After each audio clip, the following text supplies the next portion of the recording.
Carlos Correa is a Minnesota Twin. How the hell did this happen? Robert Murray's got the answers. Baseball Insider starts right now.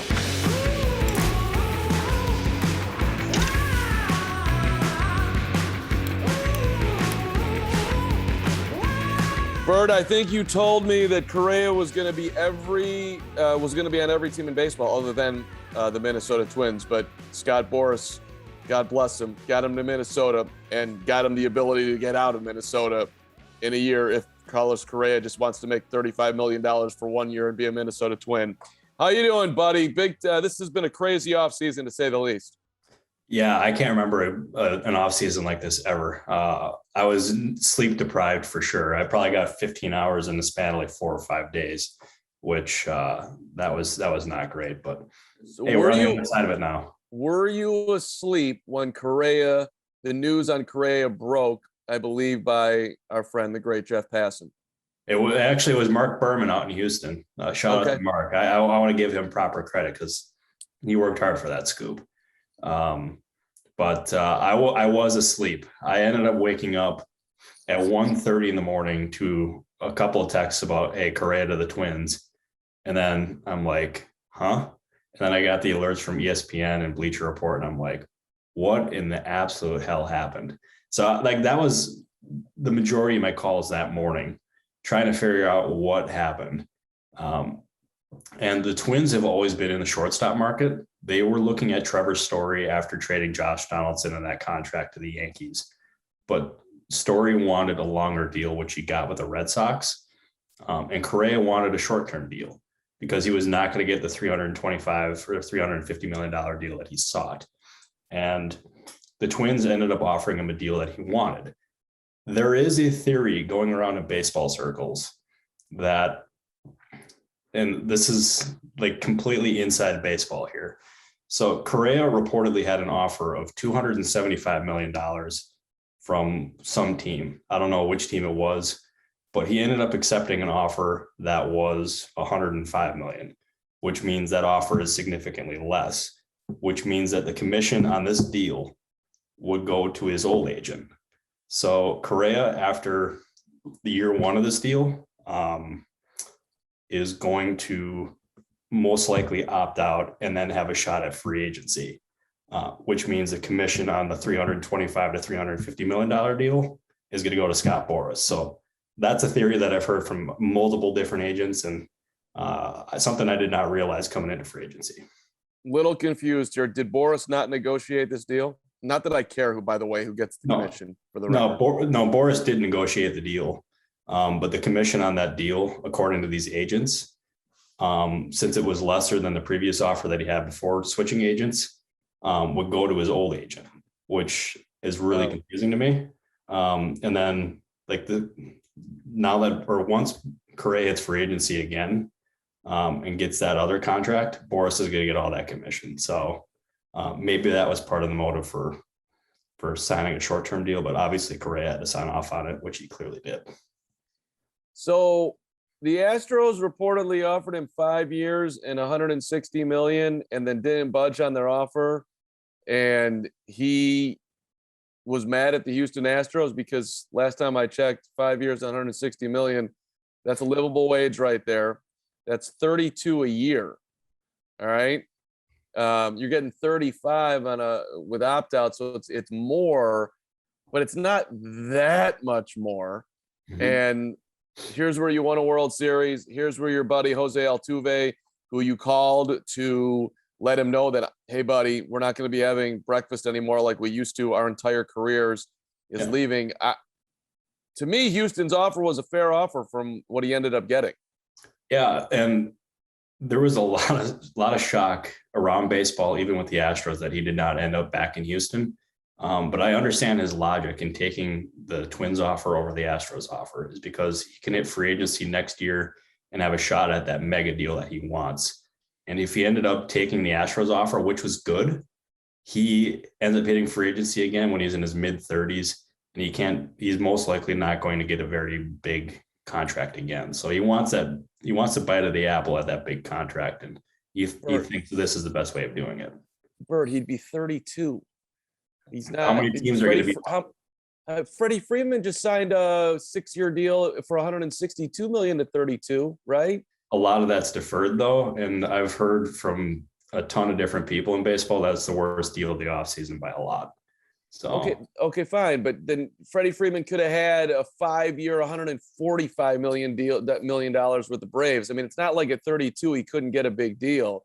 Listen, I just think the players get in their own ways on this stuff. Freddie Freeman wanted to be an Atlanta Brave. He somehow, along with his agent, bungled the whole deal. And now you're telling me that because of deferred money and state taxes in California, that he signed the worst deal of the offseason. Freddie Freeman, you screwed yourself. Carlos Correa, you wanted to be an Astro. They made you a gargantuan offer. Now you're going to go to Minnesota for 1 year. And granted, if you get hurt, then okay, fine, you get 105 million over 3 years. But then you're going to opt out again, and you're going to go to, I don't know, Atlanta. Like, I think players try to squeeze every last dollar out a lot, and they're missing their own happiness. I have no idea what it's like to be them. I'd want to make the most money I could too, but I would think, have some level of how many yachts can I ski behind type of thing. I mean, I get what you're saying. And at the end of the day, these players want to maximize their worth. And you see players doing that more and more as these teams show that they're not loyal to their own players. Point in case with Freddie Freeman and the Braves. Freeman heard from the Braves, he said, twice in the offseason. Twice. I mean, that's like, for a franchise star who should have been an Atlanta Brave his entire career, that can't happen. Listen, loyalty is dead in baseball is what it is. I'm with you on this side too. What Atlanta did is ridiculous. You gave up. You can go through the prospect list here. I don't know what exactly what do you think they gave up, but the word on the street is that they gave up a lot of talent to get Matt Olson, and you're paying him a bunch of dough. So you just got rid of the cornerstone of your franchise plus 4 prospects for a guy that, okay, fine, he's from Georgia, and that's a nice ending of the story, but you had to like do a lot to save face rather than just negotiate a little bit better and kick down a couple more dollars. That doesn't make, like, it's, to me, it's a lose-lose. Yeah, I'll tell you that Olsen trade, it caught me way off guard. Because I mean, it caught Freeman off guard too, because they didn't give him a heads up that they were making the move. And he's scrolling through Twitter and he's talking to his dad in the gym and like, hey, the Braves just traded for Matt Olson. Like, you're no longer going to be a Brave. Like, it's just like, holy shit. Like, I mean, that can't happen, Carm. It's unfortunate. It's like it seems to me that the Braves wanted to get out ahead of the news cycle, and rather than Freeman leaving and being a Dodger and then Atlanta fans being upset, and then, hey, he left, let's go get Matt Olson, probably would have cost you the same amount. They wanted to strike first rather than, I don't know, perhaps if you continue negotiating, you might actually come to your senses on both sides, and then you have the win-win versus, again, in my mind, the lose-lose. No, you're totally. And I know exactly what you're saying here, Carm. And the Braves trying to get out ahead of the news cycle with the Olsen thing. I think that rubbed a lot of people, especially on Freeman's side, the wrong way. And I also wonder if that is going to end up having long-term ramifications between XL Sports, which is Freeman's agency, and the Braves. And they represent Dansby Swanson too, who's going to be due for a new extension here in a little bit. And you saw Ken Rosenthal already connect them to Carlos Correa, which makes you wonder. I mean, if Correa opts out after next year and becomes a free agent and goes to the Braves, do the Braves then trade Swanson? And I mean, there's a lot of dominoes here, but like that negotiation was handled pretty poorly by the Braves. And you could see Freeman and how upset he was in that press conference, because he was asked about Alex Anthopoulos crying in the press conference announcing like these two things. And he's like, yeah, I saw it. I'll leave it at that. And Freeman, you could tell how pissed he was. So okay, and let's go to the twin side of this, Bert.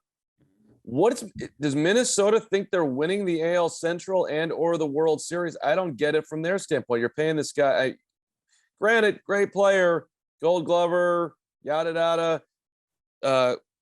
Want to call him the top shortstop in the game? I got no problem with that. I would probably actually have that opinion. But paying him a ton of dough, $35 million for 1 year when most people are not picking you to win the division. I mean, this is the White Sox division all day. I see no way with how that roster is currently constructed, how they're going to end up being in the division hunt there. They need to make more moves, and they're going to. They're trying for starting pitching. They're talking to the A's about Frankie Montas and Sean Manaea. They're interested in Johnny Cueto in free agency. I would expect them to try to add maybe another bat too, because I still think they even had interest in Story after signing Correa, but like there was no chance that was happening because he wanted a longer deal, and the Twins wanted to sign Story to a deal that was similarly structured to Correa's, which is short term and with opt outs. And I think you're right that they don't have a shot, or they don't have much of a chance to be competitive in that division, because that division is the White Sox's to lose. Like they're clearly the front runner. I'm curious to see what other moves the Twins make. They're going to make more, as I said, but on the surface, I don't get it.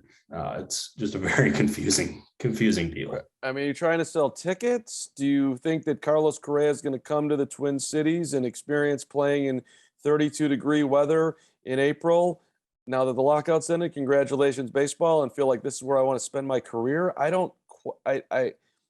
You're Minnesota, so you have to do things like this because players like this don't come to you like they come to the Yankees or the Dodgers. I guess that makes the most sense, but you're still trying to win something here. Like it's hard to add it all up.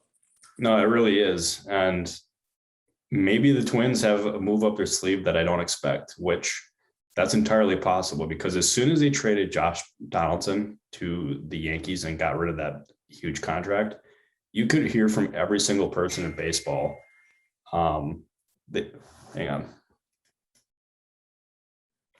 Big news. Anything breaking? I'm gonna have a trade. Yeah? Yeah. Inside Bird or Twitter trade? Wait, what's that? Inside Bird trade or it's on Twitter trade? Inside Bird, like it has not been tweeted yet. Huh. Are we going to get let in on this? This is an amazing moment in the Baseball Insiders. This is what the Baseball Insiders is all about. Look at Bert staring down at his phone, trying to figure out the details on how excited will we be about this one. Is this, I feel like this is on the minor end of a trade, but. So I think it would end up being multi-layered. I don't want to say the teams or the players quite yet. But I think this would end up being one of two trades. So what can you tell us, Bert? Give us a little bit of something here. Get us excited. Get me excited. Big contract is what I'll say. Big contract. Yeah, I don't want to end up giving bad dope here. Are there any Cubs and or White Sox involved? White Sox potentially. White Sox potentially. This feels like a Craig Kimbrell. This could be a Craig Kimbrell situation. I'm putting my detective hat on here. All right, we'll move on unless you can let me know something, because I know that there are a lot of White Sox fans who are very much on the edge of their seat with wanting to see Craig move along, which probably makes sense, by the way. Let's go to the Freddie Freeman part of this podcast.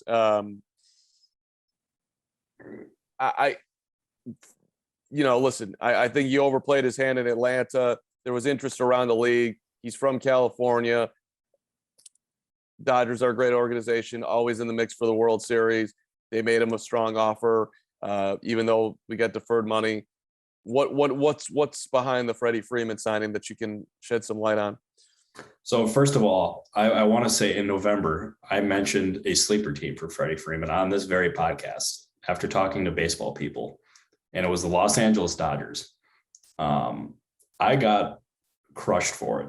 I was getting tweets and even DMs about it, just saying, you don't know what the F you're talking about. And I'm like, All right, I guess we'll have to see because nobody at that point believed Freeman was leaving the Braves, myself included. And then all of a sudden, he lingered on the market, lingered on the market, lingered on the market. And the Dodgers realized, oh shit, like we actually have a shot at Freeman. And lo and behold, they ended up, as soon as Olsen was traded to the Braves, the Dodgers realized that they had a very real chance of signing him because he was not going to return to Atlanta. And there was these other teams too. Okay, so false alarm, not traded. False alarm, not traded. Yep. Was I on the right path of who I was guessing on? With Kimbrel? Yeah. No. So this is the multi-layered thing. Is AJ Pollock was just scratched from the Dodgers lineup. Okay. And I think there's talk that the Dodgers have been trying to shed salary just so they could potentially add a closer. So I was thinking Pollock would be traded. And then the Dodgers would swoop in for Craig Kimbrel. Because I mean that's been scuttlebutt. Yeah, Pollock is dealing with soreness, so no trade. But there's been talk from like rival executives that the Dodgers could be a fit for Kimbrel. But I mean that's hardly a sign that there's actually interest. But yeah, just something I had on my radar. So yeah, okay. my spider senses were tingling, Carm. Yeah, I'll tell you, you should have seen me. What you just witnessed right here was basically how it was like the last week for me. Like I'd be doing something, just chilling, and all of a sudden I look at my phone and like blah blah blah is signing with blah blah blah. Like, oh shit, let's go! Like tweet, or like try to confirm, or it's like the best coffee there is. You just took me into my childhood with your spider senses are tingling. I haven't heard that in a long time, Bert. Wow. Oh, well, I guess I am an old man at heart, Carm, so it fits. Yeah. Okay, so back to Freddie Freeman and the Dodgers realizing, we actually have a real chance at this dude. Yeah, and like as soon as that trade happened, they realized they had a real shot at him. But there's other teams that try to get in this mix or into the mix for Freeman. But Freeman at that point had decided that he was going to play for the Dodgers and was not going to listen to any other inquiry. There was a report that the Padres were interested in Freeman. I got a text back when I asked about that from somebody who would know with a response of LMFAO. So I don't think the Padres were actually in on Freddie Freeman. I think that was just internet scuttlebutt.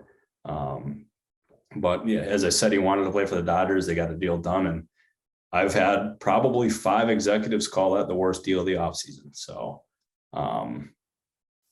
for a player perspective, I should say that I thought that was a great deal for the Dodgers. Well, you backed yourself into a corner, and it was just interesting seeing the Atlanta side on it, where Freeman and Chipper Jones were incredibly close, and Chipper wants him to stay, and Freddie wants to stay, and Chipper's telling him, "Hey, man, if you play poker here, there's a great chance you're going to lose," and didn't listen to his good buddy. And then his good buddy sitting there afterwards, "Well, told you so, buddy. This sucks. You're still my friend. I wish you played for the team that I played on for my entire career, but you didn't listen, and now you got less money, and you're not a Brave." Nope. And yeah, it's that's an outcome that both sides did not want to happen or want to have happen. And it's just as I said earlier, it could have been handled a lot better. Yeah. And you could tell how disappointed Freeman was just by hearing him at his press conference. Like he wanted to be a Brave for life, and it just didn't happen. All right, let's go on to the Blue Jays, and the A's for that matter. I think Oakland's having a great offseason, by the way. Do you disagree? I mean, I don't know any of the prospects, but it seems like they sold Olsen to a desperate Atlanta team. Billy Beane knows what he's doing, so I'm assuming he identified the guys that he really wants. And then the Blue Jays were sniffing around literally for everyone. And then it feels like they paid to get Matt Chapman, who, if you look at analytics, his performance is going down. And you only had him for 2 more years of control. So I'm a little confused by Toronto too. Go ahead. Okay. So this is going to be a long-winded answer here for you, Carm. Yeah, okay. Is that trade, the Olsen trade for Oakland was a no-brainer. Like that was a brilliant deal. And I've heard the catcher, I'm going to pronounce his name wrong, Shea Langoliers or something along those lines. I've heard JT Realmuto as a comp for him, which if that's ends up being the case, like that's a home run. And they also got the Braves top prospect who's like the organization gushes over. So I think that trade was a huge win for them. The Chapman trade was a bit, I got mixed reviews on that one. Like I'll give you a review that I have from a scout on that trade for the return. So Smith is probably a utility guy at the big leagues, but he's a Chris Taylor type that he's got enough pop that it could be an upside grab. Logan Snead are up and down lefties, with Snead being the better one with some Aaron Loop to him. Hoagland is a headliner. They view him as a mid-rotation starter if it clicks. And he was the Blue Jays' first round pick last year, but he's still coming back from Tommy John. So there's some risk there. But Oakland likes the upside play with that deal. I'm not a huge fan of trading all of your stars at once because that's going to leave that big league team and Mark Kotsay with basically an impossible situation. Like they're not going to be able to win, but they're building for the future. And I would expect them to eventually start adding some of these cheaper free agents on 1-year deals and then trading a bunch of them at the deadline to try to get more prospects. So it's one hell of a ride for the A's, and it's going to require their fans to be pretty patient. But if we're going to the Blue Jays for a second here, so John Heyman tweeted the other day that Trevor Story was talking to 4 teams, and he mentioned the Red Sox and the Giants as 2 of those teams. The Blue Jays were another. They were in on Story. Even after acquiring Chapman, which I thought that was extremely interesting to me because I just didn't view them as a potential fit for Story.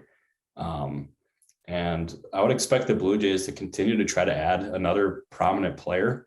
Jose Ramirez has been mentioned with them, and the Guardians have been scouting Alejandro Kirk, which is one of the Blue Jays' top young players, which I'm curious to see if anything comes of that. But that entire Story free agency, we can get into that in a little bit, but that was a roller coaster ride for sure. So your projected winner in that trade is, I mean, I can give you, Bert, because I am all things baseball analytics, as you know, buddy. I'll give you some, let me give you some Matt Olson, how do I want to phrase this? Nerd numbers. Matt Chapman. Yep.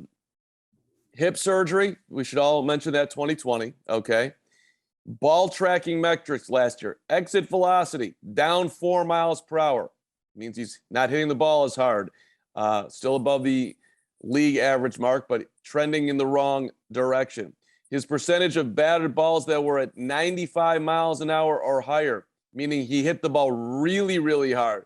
That was down from 53 to 42%. That's 11%. So less balls that he smoked, as they like to say back in the day. Average fly ball distance, period. How far is he hitting the ball? Down 319 feet. Career average 326. So the ball's not traveling as far. He's not hitting it as hard. By the way, he's striking out more, from 23 to 33%. And the dude's also hitting a ton of pop-ups, which major league players tend to not drop. And dudes do not advance on a pop-up. So he's striking out a ton. He's popping up a lot. He's not hitting the ball as far. He's not hitting the ball as hard. Sounds like a good time to punt on the guy from my perspective, unless he gets healthy and all of a sudden gets his talent back. No, and that's what they're betting on is that ending up being the case, and he's not going to end up going back to his old ways. And in that case, the trade looks like a no-brainer for Oakland. And the A's obviously have an extensive history of doing this kind of thing where they trade these players, and and try to get these prospects back that maybe they see something that other teams don't, and they're also going to be really cheap, which is what they want. So I can't doubt Billy Beane. I think he's earned the benefit of the doubt. And obviously they're going to know that player more than anybody, which that would concern me. But no team has all the secrets. So I guess we'll have to see, but Toronto is clearly all in. And that move signified it. They've made some other moves in the past that has also shown that too. And the fact they're continuing to try, and like they've talked to Cleveland about Jose Ramirez, shows they're very serious about competing. So I'm curious to see if that one gets done. My guess is probably not, because that price is freaking high. But stranger things have happened, I guess. Who's your favorite in that division? In the AL East? Yep. I'll have to go with Toronto. I saw the Rays and then the Yankees are second and third, and the Boston is fourth. Like in terms of like the odds to place in that division, I would actually put Boston in second. And I think the Rays third, and then the Yankees fourth. The Yankees to me have had a really bad offseason. I do not like the moves they made at all. What about Anthony Rizzo on a two? I'm sorry, go say that again. Starting with that Josh Donaldson trade, I thought that was freaking atrocious. Yeah, that did not make a whole lot of sense at all. You helped free up money, so Minnesota Twins could sign. So the Twins could sign Carlos Correa, and you couldn't. Yeah, although that being said, the Yankees were never in on. Well, I shouldn't. Let me rephrase this. The Yankees were never serious players for Carlos Correa. I think they probably checked in, but they were never serious about signing him or Trevor Story or any of these top shortstops. Like you saw them, this Trevor Story name connected with the Yankees, like at the very end. I've heard stories about the Yankees, like telling agents like, hey, you can mention our name with your client in the public if it means you can get a better deal for your player. I don't know if that was the case here, but I could actually see that ended up being the case. You're telling me that the New York Yankees allow other teams to use their name, other agents to use their name to get dudes more money so the Yankees can benefit, because now X team has paid more for that player and they'll have less available dollars in theory in the future, and then other players can fall to the Yankees. Sounds like a brilliant strategy, but also scummy at the same time. That is exactly what I'm telling you. And yeah, I respect the heck out of it, especially if they did it here, which, as I said, I don't know if they did. But that would be driving the price up on the Boston Red Sox, who are clearly their top rival. So I find that completely fascinating. And if Brian Cashman did do that, I'd tip my cap, because they ended up paying $140 million for Trevor Story. So good work, Cashman, if that is indeed the case. I just, whatever, all's fair in love and war. It feels a little gross. Yeah. But that's like, whatever. This is big business. I get it. Actually, I got one more thing on the story, by the way, if you don't mind. Yeah, go ahead. So on Friday, I received a tip that Story was signing that day. And like he was going to make a decision that day. And that there were 4 teams in on Story at that moment. And it was the Boston Red Sox, the San Francisco Giants, the Toronto Blue Jays, and the Minnesota Twins. Like those are the 4 teams that I had heard. And then all of a sudden, Carlos Correa signs that day and delays his free agency. And there was these other teams that were trying to get in the mix. And like we heard the Yankees connected with him. And there was another team too, I can't remember who it was, that was trying to get in. And Boston ended up getting him, but I thought he was going Friday, and then Correa ended up delaying his decision by about 48 hours. But yeah, like I was tracking that one pretty hard, but I don't think those 4 teams were mentioned publicly until this podcast. So let's talk about the Cincinnati Reds offseason, because Who's as far as winning this year, who's done worse, Oakland or the Reds, and who's setting themselves up better for the future? I think the answer is probably Oakland on both, actually. Yeah, all by far. Like the Oakland's off season has actually had like direction. Like they clearly have a plan. The Reds, meanwhile, I don't know what they're doing. I mean, they're clearly trying to shed salary here. So I mean, like that part I get, but early, like before the lockout, they placed Wade Miley on waivers and let him go to the Cubs for nothing. And then this, like after the lockout, they end up trading Amir Garrett to Kansas City, who has a cheap contract coming off of a down year. And they traded him for Mike Minor, who is hurt and has like a 10 million salary and for cash. And like the Royals are excited about Garrett, and like the move makes little sense because they didn't get a prospect in return. They trade Jesse Winker and Suarez to the Mariners. Actually, so fun story for you here, Carm, is I was chilling. I was walking to go get some lunch. Yeah. And all of a sudden I'm jamming to some music through my AirPods. And all of a sudden I get a text from somebody, hey, Jesse Winker just got traded. And I'm like, oh boy, like the source is extremely good. I didn't know the team. So I started placing some calls and some texts. And I'm just staring down at my phone. All of a sudden I get the tweet notification, Jeff Passan, all caps, breaking. That's the only word I read. And I said to myself, son of a bitch, he scooped me. And lo and behold, it was Jesse Winker being traded. But I had that text for about 10 minutes and then Passan backdoor scoop me. Passan has actually told me his favorite scoop is the backdoor scoop. And he backdoor scooped me there. But what is the backdoor scoop? When somebody else has information, like clearly know what's going on. And all of a sudden, like, okay, let's say that I have that information. I'm trying to get it confirmed. And then all of a sudden Passan gets it too, and then breaks it from right on up under me. Like that's the backdoor scoop. So you, I mean this in the most kind way, Bert. So you baseball nerds, you communicate after the news is broken to when you got tipped. So you know it's a backdoor scoop?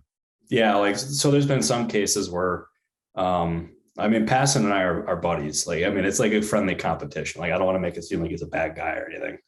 Oh, we love Jeff Passan. Oh yeah, this is a Jeff Passan podcast right here. Like he's our guy. We're just here to talk about Jeff Passan. Actually, that's what we do each week. Yeah. But like there's times where I'll text him just giving him crap, and he'll text me giving me crap, and it's great. Like I'll tell you, like when I first got into this, I was expecting all the insiders like hate each other just because like they're competing nonstop. But like John Heyman could not be a nicer guy. Love him with all my heart. Ken Rosenthal, great dude. Jeff Passan, great dude. Bob Nightingale, great dude. Like Joel Sherman too, great dude. And like we all get along, and they welcome me like with open arms, and like they'll encourage me, and like I try to return the favor. But I think that part's really cool to me. I really enjoy that. Yeah, I mean, listen, you all are, in some cases at least, making absurd money to report baseball news. Yeah. you should be in a good mood. Not that you haven't earned your way to this fantastic point in life. I'm glad though that that's not always the case. Dog eat dog world and huge egos out there. I get it. It's nice that you all get along. That's adorable. And you know what, Bert, they welcome you because you're just that lovable of a guy. Even the young guy who's coming in to surpass them someday, you're so smiley and just so professional that I'll take that. There you go. That's a good compliment right there, Carm. Yeah. Even though, are you familiar with Tom Haudricourt? Yeah, of course. He thinks I'm from another planet, and like whenever I tell him I'm going to see him, he's asking me when my spaceship is going to land. I mean, I'm Bert. I think you're from another planet too. I've never met anybody like you. Just know that. That's I'll take that. That's a compliment for sure. Yeah, because like I'm definitely a weird cat. I can't even deny it. You know, you're You're weird in a great way. You're America's hero, Bert. America's baseball hero. How's that? Wow. I'm gonna get that tattooed on me for the next episode, Carmen. There you go. Great idea. Tell me what the Rockies are doing. Chris Bryant, my guy, $182 million on a 7-year deal. You paid to have Nolan Arenado go away. Now you're going in on KB, who I wanted to see return to Chicago, but here he is with the Rockies, who I don't know. He fits out there as far as the laid back atmosphere of a Denver. Let's chill and hit bombs. I'm sure he's going to put up big numbers, but can you explain Colorado's offseason? It's by the Trevor Story thing's no surprise. I don't know how to describe it because it is an absolute dumpster fire, Carm. You trade Nolan Arenado and $51 million. Like, they paid the Cardinals to take Arenado. And then 13 months later, they signed Chris Bryant for $182 million. And he is a lesser player than Arenado. I think nobody can dispute that. It's just the Rockies continue to operate without a plan. And it doesn't matter who the general manager is. Because, Jeff Bradich clearly was not good. Bill Schmidt, he's very respected in baseball circles. But you have to wonder how much of this is being led by their owner, Dick Monfort. It's baffling that they ended up signing Bryant, and they were reportedly willing to offer Trevor Story more money than he got with Boston. I don't know. I haven't confirmed that myself, but I don't understand what their plan is. I genuinely don't. And they're going to continue to be the worst team or the second worst team in that division for potentially the next decade. They're a freaking mess. And Chris Bryant's not going to change that anytime soon. Did he have, what other offers did he have? I don't know. I thought the Mariners were going to get him. I thought the Mariners actually were going to get Trevor Story and Chris Bryant. And then all of a sudden they traded for Winker and Suarez, and I threw it they threw that possibility out the window then. And after that, his market was really unclear. And the Rockies clearly wanted to add an impact bat. They talked about Bryant, they were very serious about him. He was their number one target this offseason.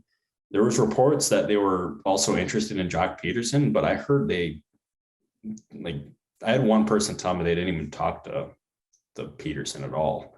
But I don't know what his market was. It was a lot like Carlos Correa in the fact that it was really unclear until the very end. And even Correa's market was pretty murky for most, if not all, the winter here. All right. Congratulations, Colorado. KB, you're a wealthy man, and you'll always have the 2016 World Series and your MVP trophy. But this is not the way this was supposed to go. All right, Bert, let's empty your notebook out. I know you got a bunch of stuff here. Why don't you, in fact, since we're doing KB, you got anything interesting on the Cubs signing 7,000 relievers and saying goodbye to everybody, including Anthony Rizzo on a 2-year deal, and Kyle Schwarber to the Phillies, and signing Suzuki out of it's just, again, there's no loyalty in this business here, Bert. It's kind of painful. Yeah, it is painful, but it's a real thing. And I found out the day before Suzuki had signed that he was getting close to a decision, because I had one of the teams involved say that while they were not ruled out, they basically had a pretty good idea that he was not coming to them. And then I had a text from somebody who is extremely wise say, I would bet my mortgage on Suzuki to the Cubs. And I ended up checking, and it sounded like he wanted to make a decision by the weekend. And then the next morning, he ended up deciding to go to the Cubs. But that deal I thought was very strong for the player, and a deal the Cubs wanted to get done, because in the end, they're going to probably pay about $100 million with the contract and the posting fee.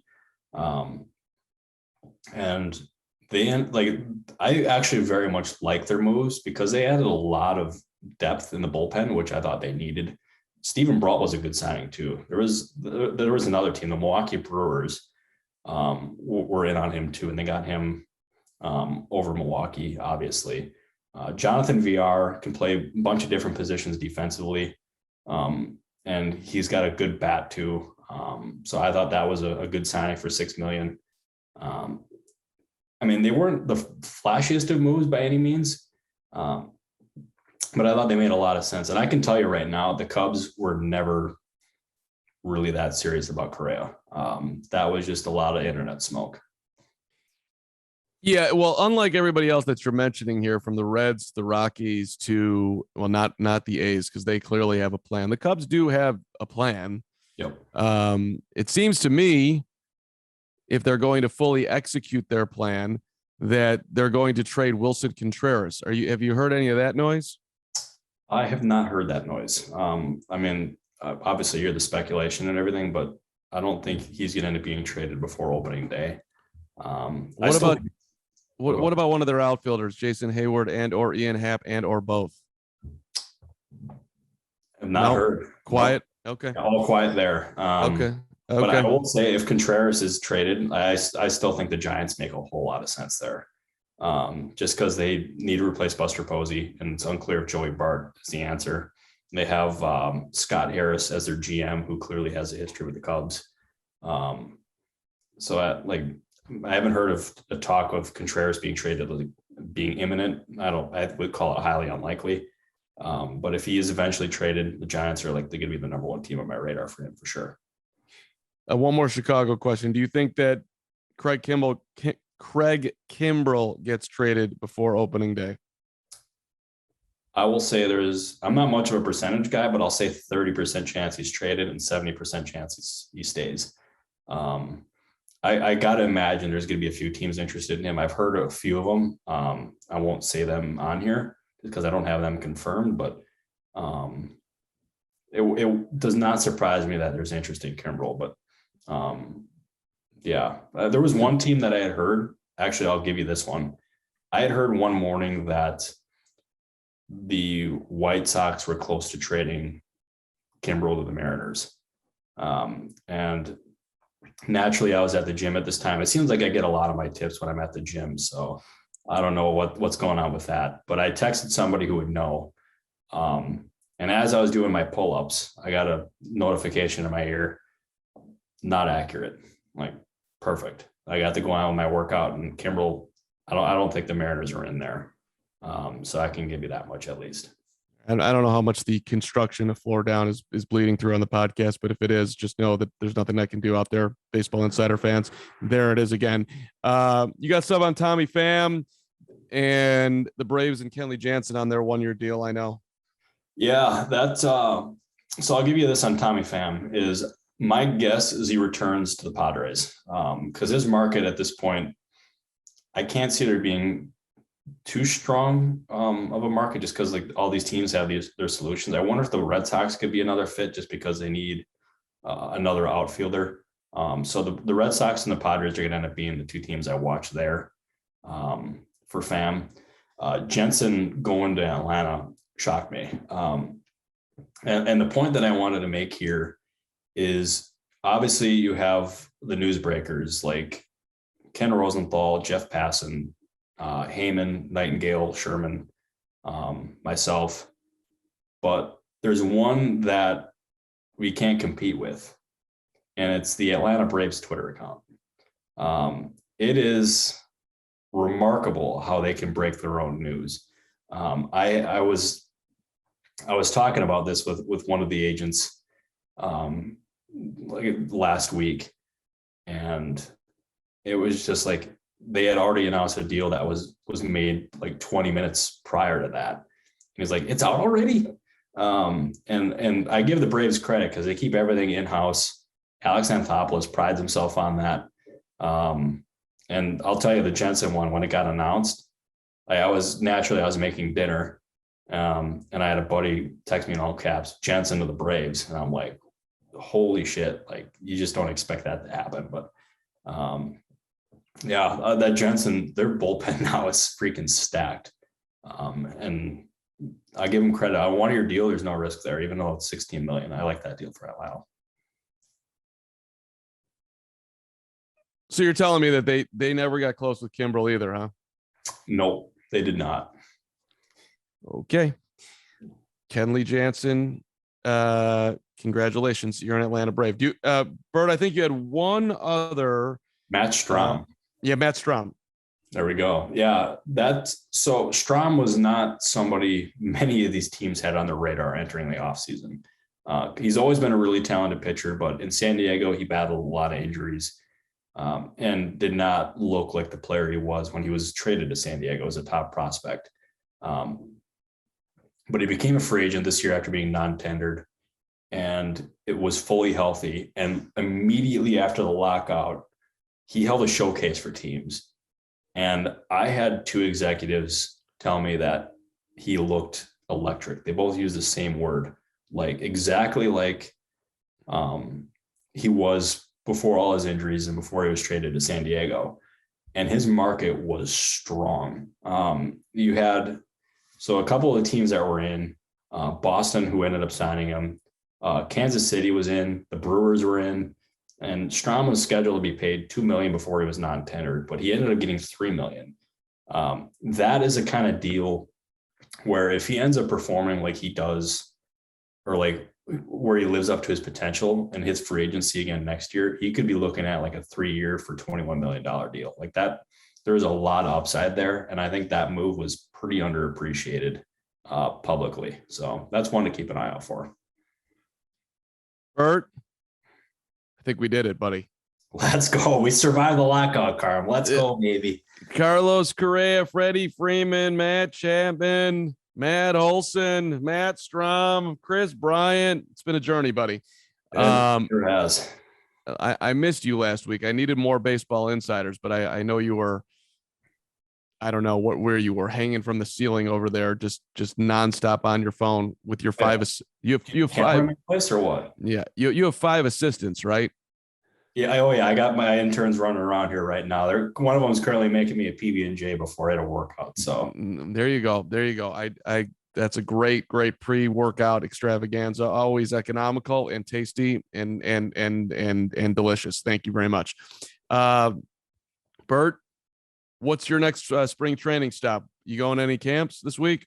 So I'm going to hit up the Giants and Brewers game tonight because it's within walking distance of my place. Humble brag by me there. And then let's see, I'll probably end up going to Camelback Ranch to go visit the Dodgers. I'll probably end up hitting a bunch of them, but I will say this tomorrow. I will not be going to a ballpark because arbitration day is mañana. And you're going to see, if anybody who's listening right now has my tweet notifications on, turn them off because I'm going to annoy the piss out of you because it's going to be just nonstop tweets. So sorry in advance. That's not annoying. People love it. They want to hear from you all day long. Bert, we got to get you. I mean, it looks like you have a chair, one table, and maybe a bed in this place. I want some furniture. I want some something on the wall. We want to make you look like you're not, I don't know, living in a prison.